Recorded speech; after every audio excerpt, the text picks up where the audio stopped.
Saludos a todos los amigos de Noticial que nos están sintonizando a esta hora. Nos encontramos en nuestras oficinas porque tenemos una gran invitada. Hoy tengo el placer de hablar con la psicóloga y socióloga Francesca Soto. ¿Cómo estás? Gracias a Dios, bien. Muchas gracias por la oportunidad de poder compartir con la audiencia de ustedes. La intención de hablar contigo es porque hace un año atrás precisamente estuviste publicando este libro que ustedes ven aquí. Se llama La niña que no supo lo que pasó. Este libro, cuando se publicó y empezaste a hacer las entrevistas, a mí me llamó mucho la atención porque hay una historia de identificación de muchas personas que están pasando lo mismo en Puerto Rico. Pero antes de hablar sobre lo que pasa, hablemos sobre lo que realmente trata este libro. ¿De qué trata? Sí, este libro trata sobre el abuso sexual infantil intrafamiliar, cómo es todo ese proceso de sanación, cómo es la fase de vergüenza, cómo es la fase de culpa, cómo es ese proceso de silencio en las víctimas y sobrevivientes de abuso sexual, porque muchas personas, la pregunta es ¿por qué no lo dijo antes? O ¿por qué lo dice ahora? En cuestión de las dinámicas de familia, una de las cosas que es bien difícil es que la familia también protege al victimario.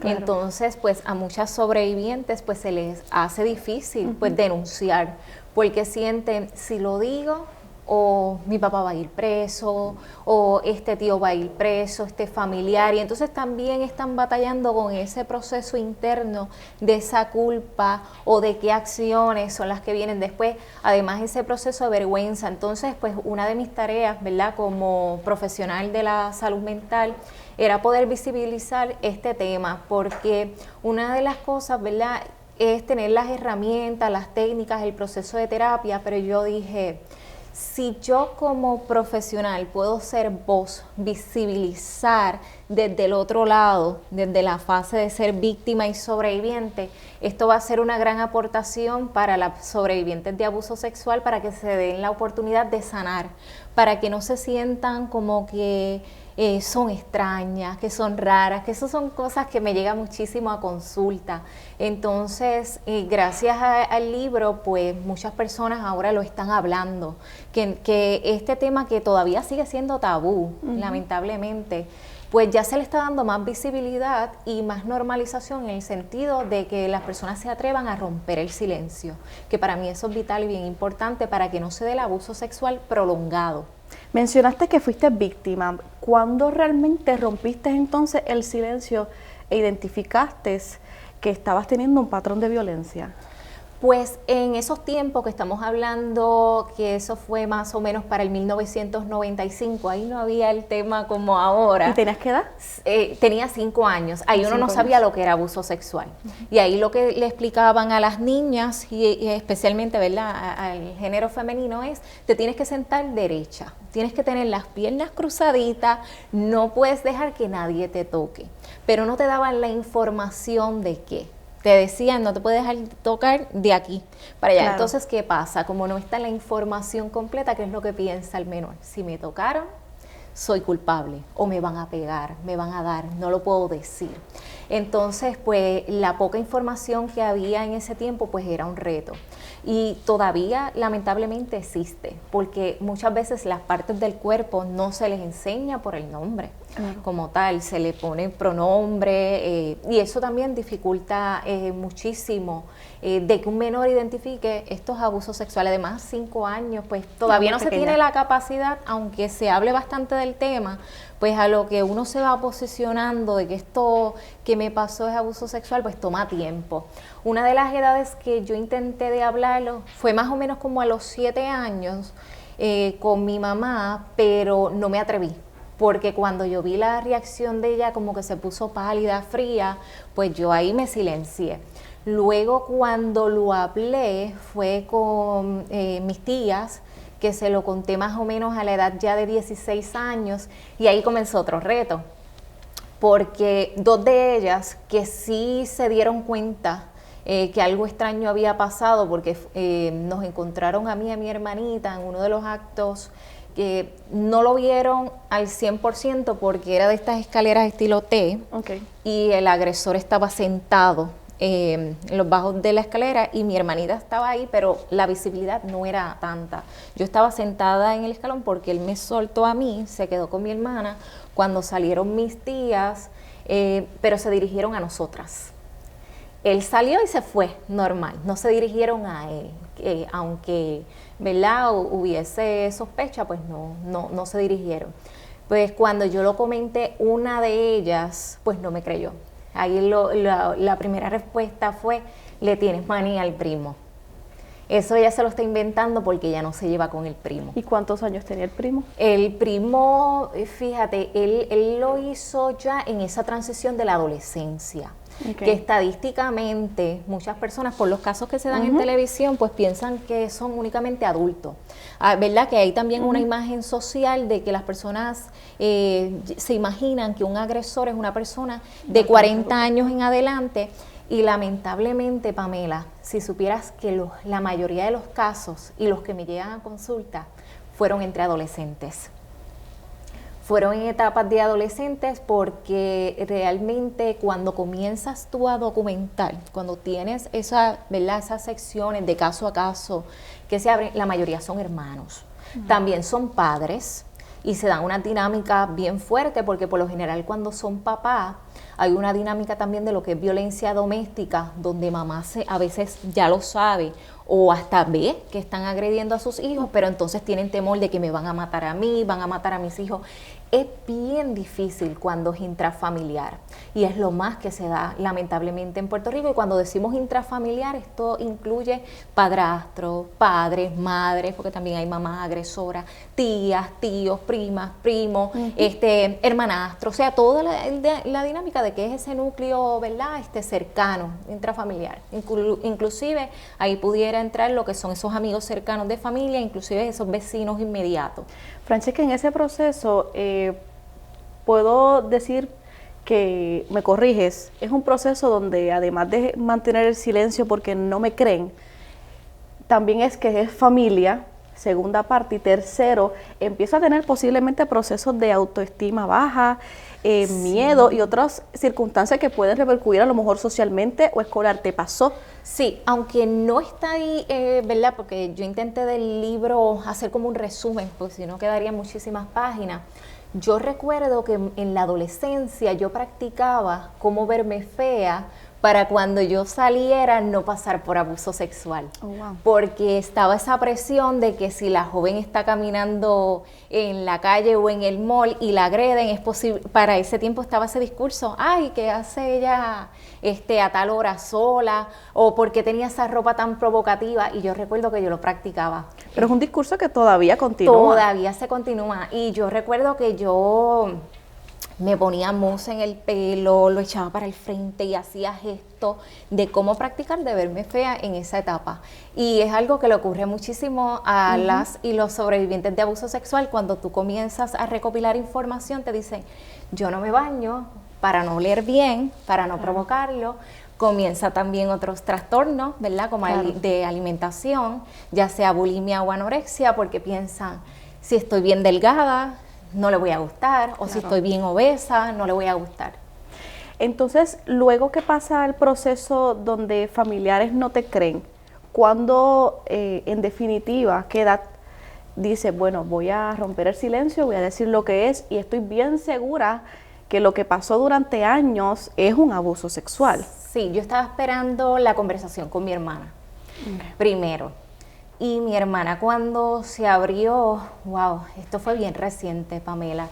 Ella cuando comienza a hablarme del tema fue en el 2022.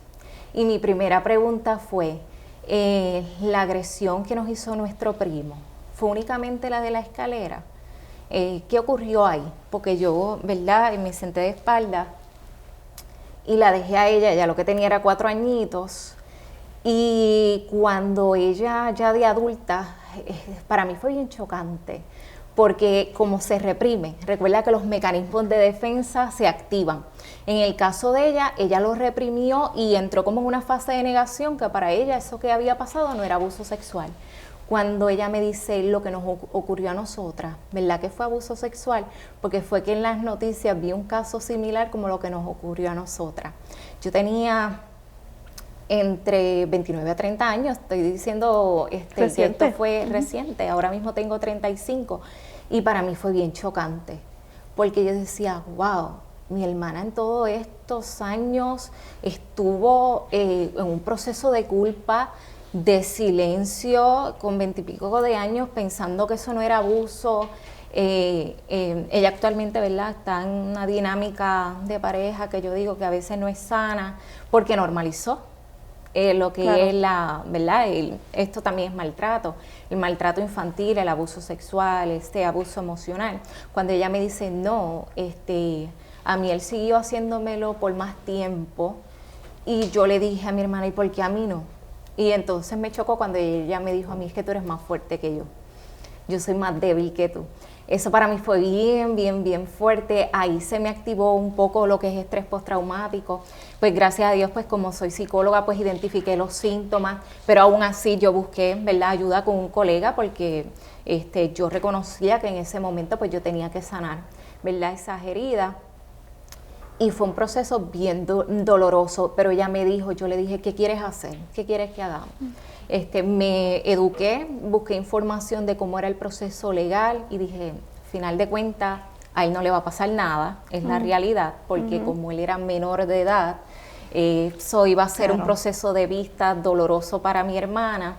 Yo lo que hice fue proteger muchísimo. Él está identificado como el primo robapantis, que familiares cercanos saben quién es, que yo, ¿verdad?, protegí todo en cuestión de la historia, pero dejando saber quién era el agresor y que él mismo se identifique, porque yo decía, ahora la culpa tiene que cambiar de bando y el miedo. Él nunca nos pidió perdón, ese perdón no va a ocurrir, porque él tiene muchos rasgos de lo que es el trastorno de personalidad narcisista. Okay.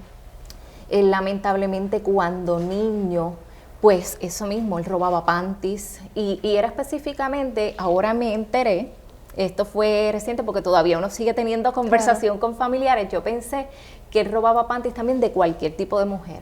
Cuando me dijeron que era específicamente de niñas, eso también para mí fue un detonante, porque yo le dije a mi familia, pero ¿cómo es posible que si ustedes nos vieron allí, vieron a mi hermana con las panties abajo, botando un líquido en las piernas, y ustedes tenían esa información de que él robaba panties de niña, ¿cómo es posible que no sospecharon más allá? Inclusive, una de mis tías se estaba bañando y lo cogió a él observándola por la ventana. O sea, él tenía muchas señales y a él lo llevaron a psicólogo.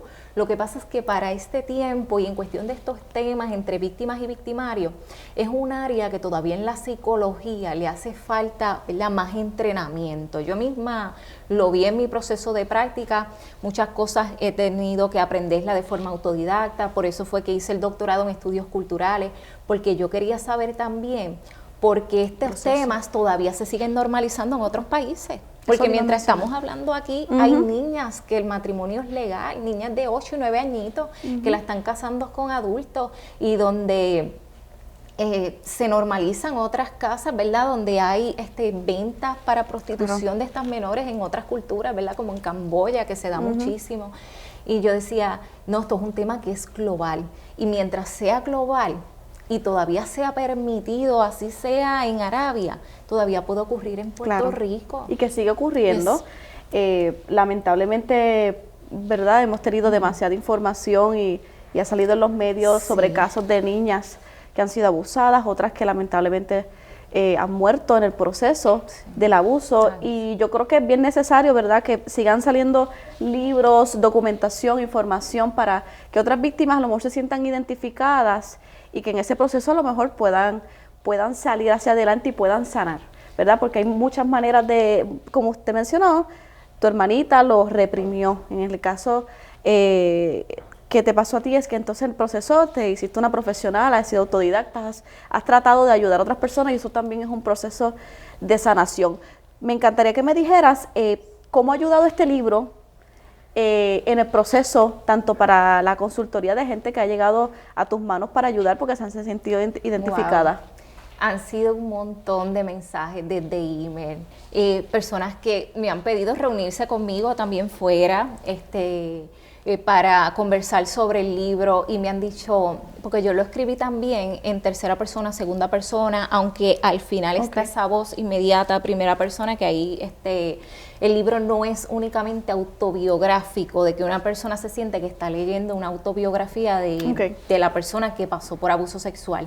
Las personas, los lectores y las lectoras pueden pensar que esa niña son ellas, que ese era el objetivo. Yo le quería dar voz para que ellas dijeran, wow, nos visibilizaron, alguien se atrevió a hablar, y más cuando es dinámicas familiares. He tenido casos de hombres que me dicen, aunque se titula La niña no supo lo que pasó, como le doy también voz al género masculino, me dicen, yo me sentí identificado y que yo era también ese proceso de esa niña. Y en estos momentos estoy en este proceso atreviéndome a romper silencio, a buscar ayuda, a hablarlo con mi esposa, otras con su esposo, y se están dando la oportunidad de hablarlo, que lo estamos viendo, hoy día varios también grupos de apoyo, personas también que desean escribirlo o presentarlo ya sea en el mundo de cine, de televisión, y eso para mí me alegra muchísimo porque yo decía, yo quiero que la culpa, el estado de la vergüenza, del miedo, cambie de bando, que quienes sientan esa culpa, la vergüenza, sean los agresores, el victimario. Yo sigo visitando a mi familia, aunque muchos me dejaron de hablar, que ese fue el precio de yo haberme atrevido a escribir el libro, pero no me importó, porque yo dije, le he dado voz y justicia. Y yo digo que donde hay justicia, ahí es que está el humanismo, que eso es lo que nos tiene que unir a todos como colectividad. Te agradezco mucho, Francesca, por la información que me has brindado y le has brindado a todas las personas que están conectadas. Yo creo que cada persona puede sentir un poco de identificación, a lo mejor no porque le ha pasado, sino porque algún compañero que conoce le ha pasado, o porque prendió el teléfono y vio información también, lamentablemente, en los medios de comunicación de alguna familia que está sufriendo también estas violencias sexuales. Así que yo te agradezco que hayas sido valiente, que hayas escrito este libro, que otras personas se sientan identificadas. Creo que le das humanidad, le das procesos también de valentía, y creo que además de sanarte a ti, sanas a las demás personas. Sí, y que es un libro para la sociedad en general, para los maestros, directores, padres, para todos en general, porque el tema del abuso sexual lamentablemente nos toca a todos. No tan solo es a esa niña o a ese niño, sino a la sociedad en general es el impacto. Gracias, Francesca. Gracias por todo a ti, muchísimas bendiciones. Gracias por todo. Así que ya lo saben, Francesca Soto, psicóloga, quien es la autora de La niña que no supo lo que pasó. Así que gracias por tu valentía, Francesca. Gracias a ti.